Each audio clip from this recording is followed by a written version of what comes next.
A perca de homologação do aeroporto fez com que a preocupação do órgão público, prefeitura, que é quem cuidava da área, levantasse preocupação para que a área não fosse invadida, não fosse subutilizada, não fosse depredada e as instalações lá não fossem até incendiadas. Na época até houve uma denúncia de tentativa de incêndio, né, no galpão do aeroclube. Mas lá em 1990, então, iniciou a preocupação em dar um novo uso à área do aeródromo, do aeroporto municipal. Em 1992, então, o Plano Diretor de Desenvolvimento Físico-Territorial Urbano definiu-se a área como de uso institucional. E a importância dessa data de 92 é que ali se botou um primeiro carimbo para dizer o seguinte: essa área é de uso institucional e os próximos detentores de poder político local, os próximos prefeitos, tá, vão já trabalhar com um plano diretor aprovado que diz que a área é de uso institucional. Olha a primeira sementinha plantada, né, no plano diretor. Em 1995 foi feito um requerimento e um contato com o Exército e o Patrimônio da União, solicitando à época o uso público da área. Tá? E aí eu vou dizer o porquê o Exército. A área hoje possui 3 proprietários.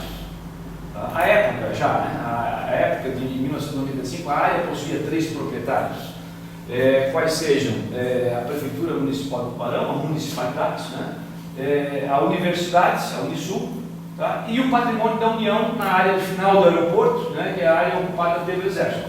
Tá? Então, na época foi feito um requerimento solicitando o uso público da área e lembro-me que foi feita uma visita em Curitiba, né? no comando do 5º Exército, que cuida do patrimônio, né, dos estados de Paraná, Santa Catarina e Rio Grande do Sul, e me lembro que a época o primeiro obstáculo foi exatamente na transferência da propriedade. Eu via o general com uma grande dificuldade, o general comandante do 5º Exército, que a grande dificuldade era transferir patrimônio. E defendíamos já naquela época que não interessava o patrimônio, o que interessava era para a comunidade guaranense o uso público da área. Porque se nós tivermos o uso público de uma área, de patrimônio seja da União, e a comunidade possa durante 50, 100, 200 anos usar a área, ótimo, o patrimônio que continue da União, não há problema nenhum.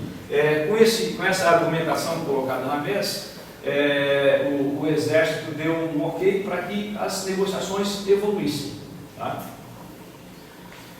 Mas até hoje não eu pessoalmente já tive depois 3 ou 4 vezes aqui no comando aqui no Tubarão, né, na 43ª Companhia de Infantaria, e efetivamente não veio uma resposta autorizando o uso público da área. Né?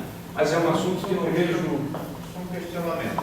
Aquela área ali, pelo que eu tenho conhecimento, ela sempre foi do aeroporto, porque antigamente ali era do Ministério da Agricultura, que ia até na faixa do aeroporto. Trabalhava o doutor Martins, não sei se você lembra. Sim. Nunca foi do Exército o aeroporto em si. Ele para exatamente no aeroporto. Eu não sei porquê o questionamento junto ao Exército é aquela área sempre do Exército. Já mostra em seguida na planta ali. Em seguida a gente mostra, e também não aqui nessa apresentação, né, junto ao governo do Estado, onde se defendia a ideia, e aí a ideia foi aprovada, e aí um convênio entre o Unisul e a Prefeitura permitiu que a gente desenvolvesse o projeto. Nessa apresentação então não se entra no mérito da propriedade. Estou só fazendo um rápido histórico para a gente saber onde é que se pisou, né, nesses 15, 20 anos, onde a semente, né, conseguiu germinar e chegar no ponto que chegou. Bom, em 2001, através de um projeto de lei de número 62, autoriza a criação do parque e aponta critérios projetuais. Em 2001, eu estava na condição de vereador e eu entrei com esse projeto de lei, que não foi aprovado, mas eu entrei e não há necessidade de ser aprovado um projeto de lei, porque pode ser uma decisão de poder executivo, né, que é proprietário da área, mas o objetivo de entrar com o projeto de lei era, na verdade, tornar cada vez mais pública a necessidade, tá, de se preservar aquela área, para que aquela área não fosse invadida, ou que qualquer prefeito que fosse, né, no futuro, fosse pressionado a fazer doações de parcelas da área, né, para entidades, que seria muito interessante. As entidades em Tubarão, eu acho que é um ponto forte de Tubarão, né, a sociedade civil organizada, mas se essa área fosse picada, né, e doada a entidades ou invadida, nós perderíamos a oportunidade realmente de preservar a área e dar um fim único, exclusivo e para uso de toda a comunidade e não para entidades específicas. Em 2006, então, interesse comum da Prefeitura, Unisul, para o uso público da área, com troca de correspondências, permite a montagem do plano de trabalho que viabiliza o quê? Recursos vindos do governo do Estado para se montar a equipe mínima, como eu disse, e iniciar o projeto. Em 2006, então, efetivamente se inicia o projeto, né, do Parque Urbano, final de 2006. Depois eu ainda detalhe, tem mais uma planta da área em detalhe, né, que aí dá de falar um pouquinho da propriedade. Então, o Parque Urbano de Lazer Anita Garibaldi, Parque do Aeroporto. O objeto, então, do convênio era a reformulação urbana, readequação do uso, né, do antigo aeródromo, confecção de projeto técnico necessário para a implantação de um parque urbano, tá, e estudos e levantamentos para a definição da vocação da área, que acabou transformando-se num grande vazio urbano. Ou seja, o antigo aeroporto Anita Garibaldi, com área de 210.371,71 metros quadrados, ou seja, 21,3 hectares. É uma área imensa, um grande vazio urbano. Eu diria que Tubarão, nós temos até sorte de ainda conseguir ter essa área preservada. Assim como, por exemplo, a nossa Avenida Marcolino Martins Cabral, se fosse a ferrovia, ela provavelmente não teria o gabarito que tem, como é a Avenida Centenário, Criciúma, né?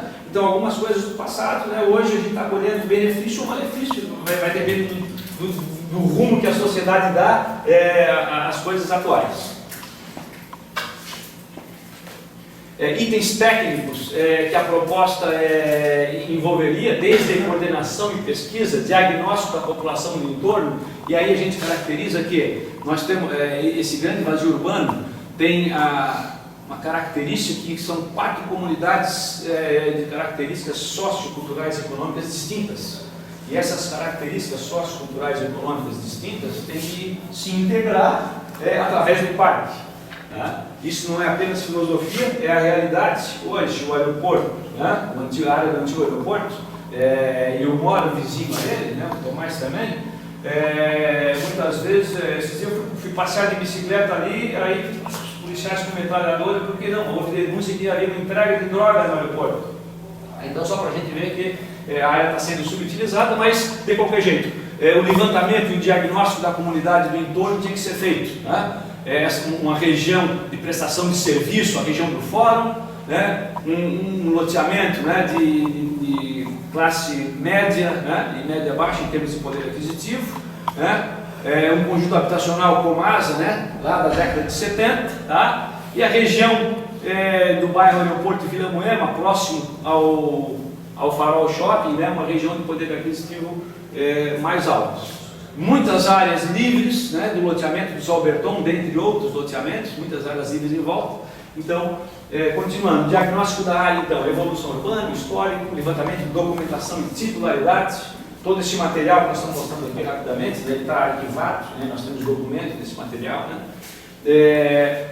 Levantamento do sistema viário, hierarquia, gabaritos, tipologia, o uso do solo, cheios e vazios, infraestrutura física, a infraestrutura social existente, né, nessas 4 comunidades distintas, podemos dizer assim, levantamento de plano altimétrico, planta de implantação geral, urbanismo, paisagismo, arquitetura, instalações hidrossanitárias, iluminação pública, pavimentação, drenagem, irrigação e geometria do sistema viário e consultoria teórica projetual. Essa é a ideia que foi desenvolvida à época que se defendia a ideia da necessidade do convênio para viabilizar o projeto. Aqui novamente uma planta da área mostrando a inserção dela dentro, né, da malha viária, né, dentro do perímetro urbano, né, do município de Tubarão. E quando a gente defendeu ela junto ao Conselho de Desenvolvimento Regional, havia os prefeitos, né, dos municípios como Banhamurel que não conheciam a área. Então, por isso, de maneira bem acadêmica, a gente estava mostrando onde que a área está, né? A possibilidade de acesso da área, né, de fácil acesso da área, né, a PR-101, e aí a BR-101 e a SC-438,